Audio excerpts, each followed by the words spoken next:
Вітаю в новому році всіх добрих людей, зокрема любителів годинників. Вітаю всіх, хто пережив минулий рік, дожив до цього. А тих, хто не дожив, тим вічна пам'ять і ліпшої долі в кращих світах за наш. Вирішив дописати додаток до свого огляду на годинник Tandorio, польовий годинник Tandorio 36 мм 1,5-річної давнини. Підставою для цього стало те, що зараз ці моделі комплектуються 3 видами механізмів. Якщо в своєму огляді я розглядав годинник на механізмі Seiko NH35 з автоматичним підзаведенням, то зараз також існують варіанти придбати його з механізмами Miyota 8215 або PT 5000. Відповідно, варіюються і ціни, тому купуючи даний годинник, ви маєте розуміти, в чому різниця, і, відповідно, приймати своє виважене рішення. Отож, в чому різниця між цими механізмами? Механізм Seiko NH35A – це відома вже така робоча конячка, яка себе зарекомендувала.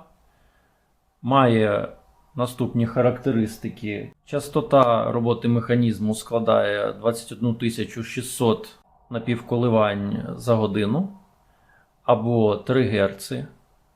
Механізм має 24 камені.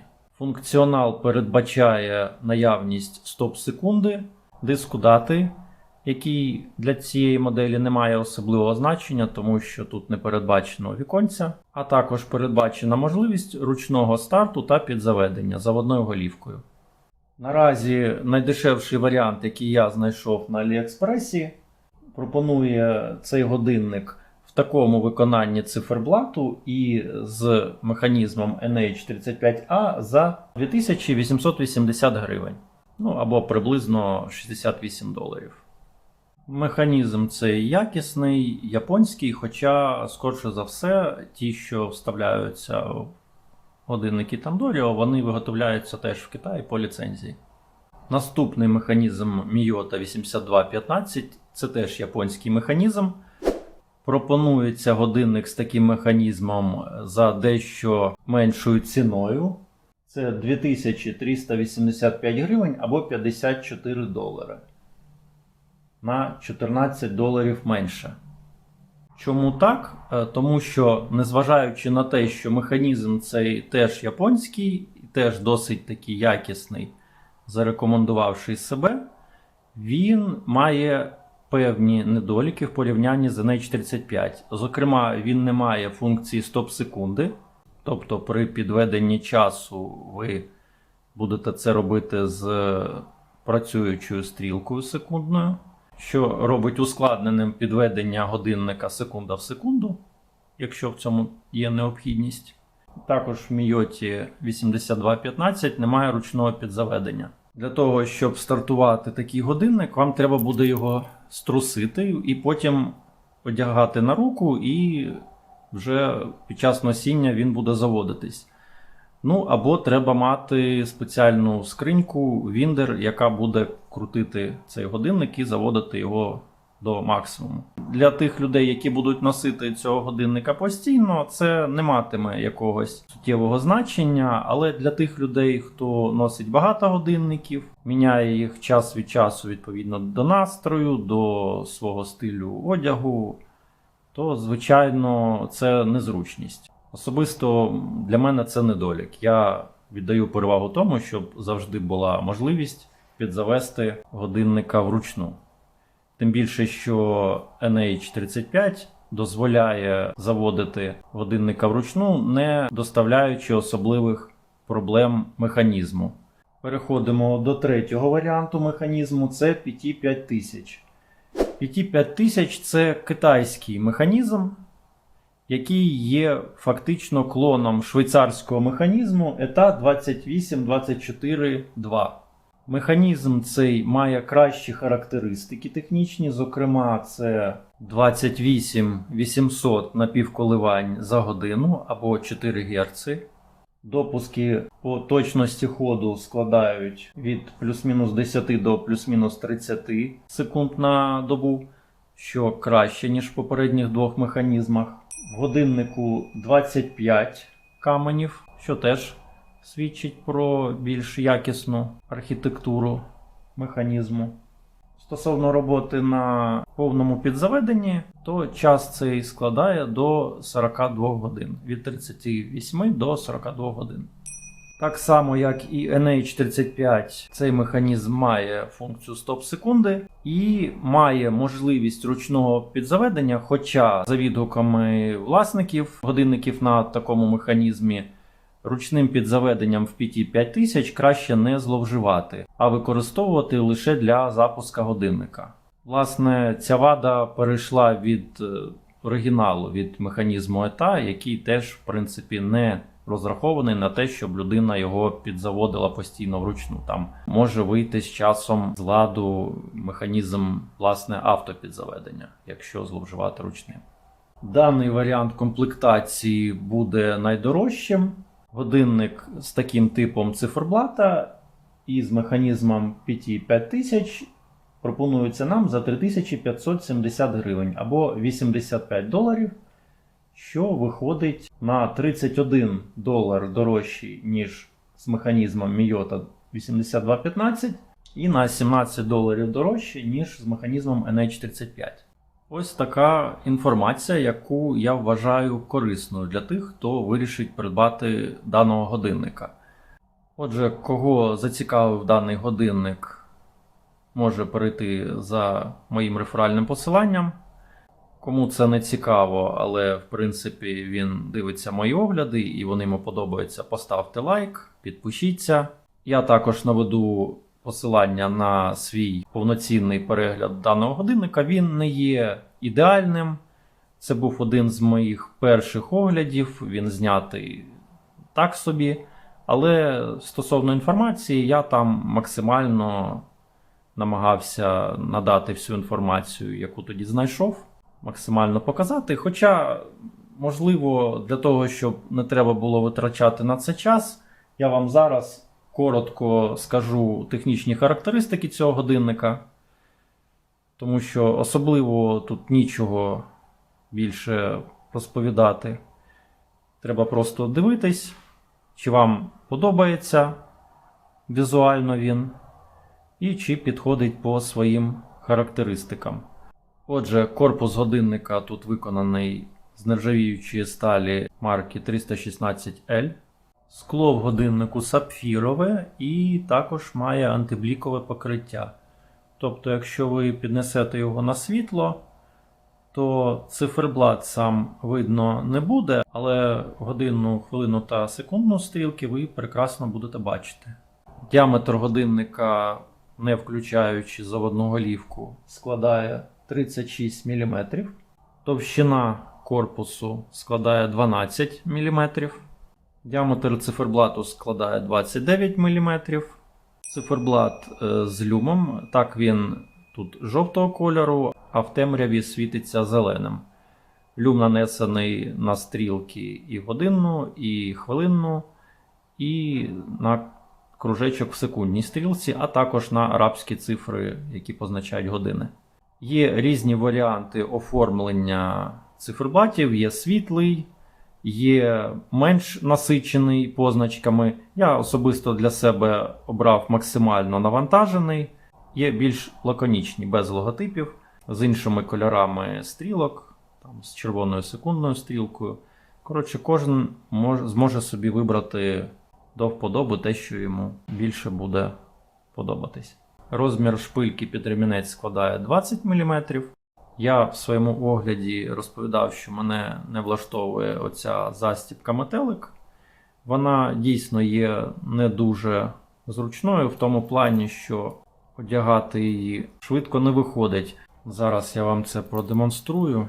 Ось цей кінець, який фіксується в дірці, ви його спочатку маєте сюди одягнути,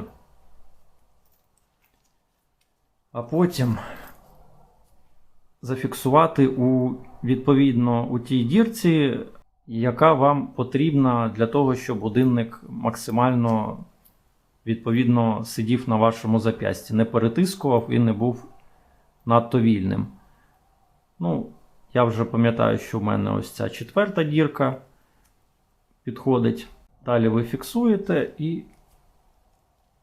протягуєте ось так. Ну і, коротше, ось так от воно одягається. В чому є незручність? Ну, от в тому, що ви витрачаєте зайвий час на цю процедуру. Зняти простіше, звичайно, просто потягнули тут за цю баклю і все. Але дивіться, для того, щоб зняти цей годинник, треба знову повністю виймати цю сторону ремінця з цієї баклі. Отак просто зафіксувати на цій 4-й дірочці і одягати швидко, цей метелик не вийде, тому що просто в такому положенні годинник не залізе вам на зап'ястя, він ось тут застрягає. От, тому виходить дещо незручно в порівнянні з тими ж натівськими ремінцями. Я в тому огляді казав, що я скорше за все підберу якийсь інший ремінець, можливо натівський. Але я нічого не став підбирати, тому що насправді я не так часто ношу цей ремінець, і мені він дуже подобається візуально і тактильно. Він зроблений з справжньої шкіри, це не фейкова шкіра, не картон якийсь пресований, як часто це буває в китайців. Він досить такий м'якенький, він має приємний вигляд, він має приємний запах і досить таки гарно виглядає. Тобто в мене немає жодного бажання його насправді на щось замінювати. Він досить органічно виглядає саме з цим ремінцем, хай вже так і буде. Також є сенс зазначити, що тут написано про водозахист 200 метрів. Насправді в годинниках Tandoriu водозахист навряд чи перевищує 50 метрів. У відео, де люди тестували різні моделі від Tandoriu, десь 50-60 це максимум. Потихеньку починає пропускати. Хоча конкретно цю модель ніхто не перевіряв, тому хто його зна. Заводна голівка в годиннику відкручується. Відкрутивши, ви можете його підзавести. Підзаводьте потихеньку, тому що цей механізм все ж таки розрахований на автопідзаведення. Здається, максимальна кількість обертів голівки складає 55, якщо я не забувся. Також у голівки є 3 положення. Перше положення – це переведення дати, яке в нашому випадку не має сенсу, тому що немає віконця дати. І друге положення – це підведення часу. Як бачите, зупиняється при цьому секундна стрілка і можна підводити час. Стрілки потрапляють в свої мітки так, як слід.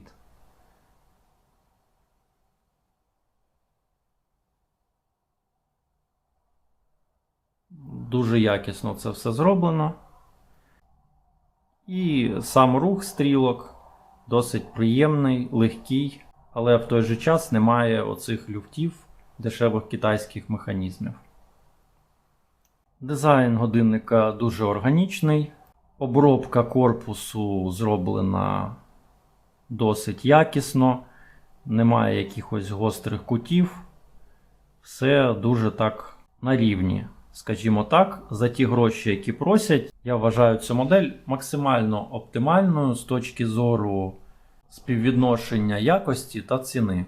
Є, звичайно, варіант зібрати годинник на тому ж механізмі NH35, придбати окремо корпус, окремо стрілки, все це скласти, і так може вийти дешевше. Я бачив подібне відео, але при тому все це буде виглядати не так гарно, як в цьому годиннику. Все воно буде виглядати відповідно дешевше. Хоча механізм буде якісним і годинник буде працювати так само, як і цей. Якщо ви хочете готовий варіант, який буде мати свій стиль, мати гарний механізм всередині якісний, то це є саме той вибір, який варто зробити. Я володію цим годинником майже 2 роки і цілком ним задоволений. Давайте зараз подивимось точність ходу на майже повному підзаведенні.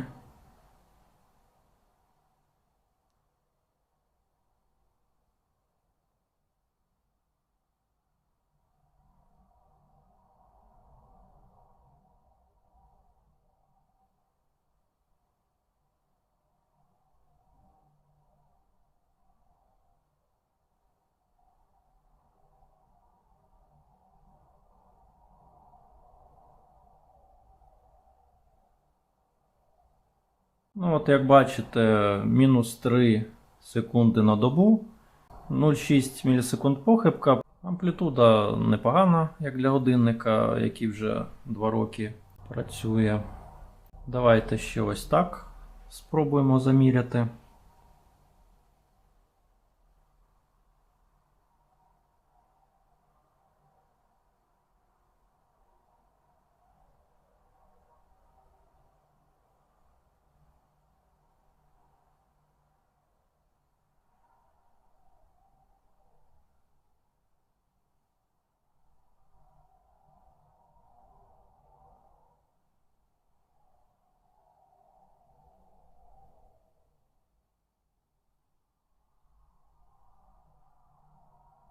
Плюс 8 секунд, 0,5 мілісекунд помилка. І давайте зараз ще спробуємо в такому положенні заміряти, в якому зазвичай годинник є на руці.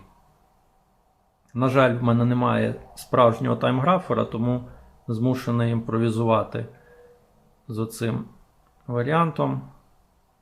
Ну, типу, якось ось так. Зараз спробуємо.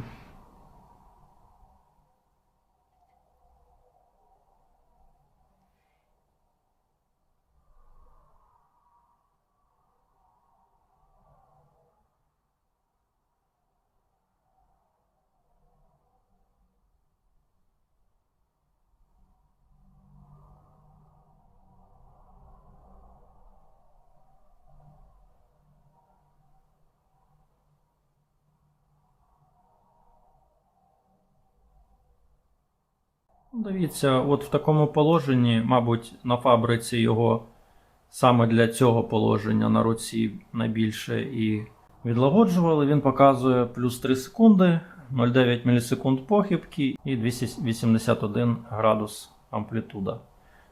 Цілком пристойний результат. Тобто цьому годиннику можна ще працювати і працювати до сервісу, ну, хоча б 3 роки. Потім бажано, звичайно, зробити йому репасаж, і, можливо, я його і зроблю. Ну, ось такий вийшов огляд доповнення, чи оновлений огляд на годинник Tandorio 36 мм. Сподіваюсь, він був вам корисним. А наразі я з вами прощатимусь. Бажаю вам всього найкращого, точного ходу ваших годинників, мирного неба над головою. До нових оглядів, до нових зустрічей, па-па!